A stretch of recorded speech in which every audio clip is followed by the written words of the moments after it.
एक किसान ने जीवन भर घोर परिश्रम किया तथा अपार धन कमाया। उसके 4 पुत्र थे, चारों ही निकम्मे और कामचोर। किसान चाहता था कि उसके पुत्र भी उसके परिश्रमी जीवन का अनुसरण करें, मगर किसान के समझाने का उन पर कोई असर नहीं होता था। इस कारण वह किसान बेहद दुखी रहता था। जब वह बहुत बूढ़ा हो गया और उसे लगने लगा कि अब वह कुछ दिनों का मेहमान है, तो एक दिन उसने अपने चारों बेटों को बुलाया और कहा, सुनो मेरे बेटों, मेरी जीवन लीला जल्दी समाप्त होने वाली है, मगर मरने से पहले मैं तुम्हें एक रहस्य की बात बताना चाहता हूँ। हमारे खेतों में अपार धन गड़ा हुआ है।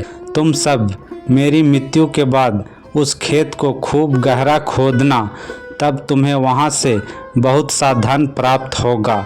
यह सुनकर किसान के बेटे बेहद प्रसन्न हुए कि बाप के मरने के बाद भी कुछ नहीं करना होगा और बाकी की जिंदगी मज़े से कटेंगे। कुछ दिनों बाद किसान की मृत्यु हो गई।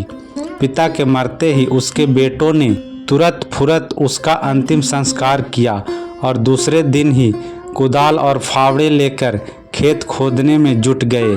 परंतु कई दिनों तक परिश्रम करने के बाद भी उन्हें गड़ा हुआ धन प्राप्त नहीं हुआ। अब चारों ने जी भरकर उसे कोसा, मगर अब क्या किया जाए। अब चारों ने सलाह की कि जब खेत खुद ही गया है तो क्यों न इसमें अंगूर बो दिए जाएं। खेत की गहरी खुदाई हुई थी, इसलिए फसल बहुत अच्छी हुई तथा किसान के बेटों को आशा से अधिक धन प्राप्त हुआ। अब किसान के पुत्रों को इस बात का एहसास हुआ कि उनके पिता के कहने का क्या अर्थ था।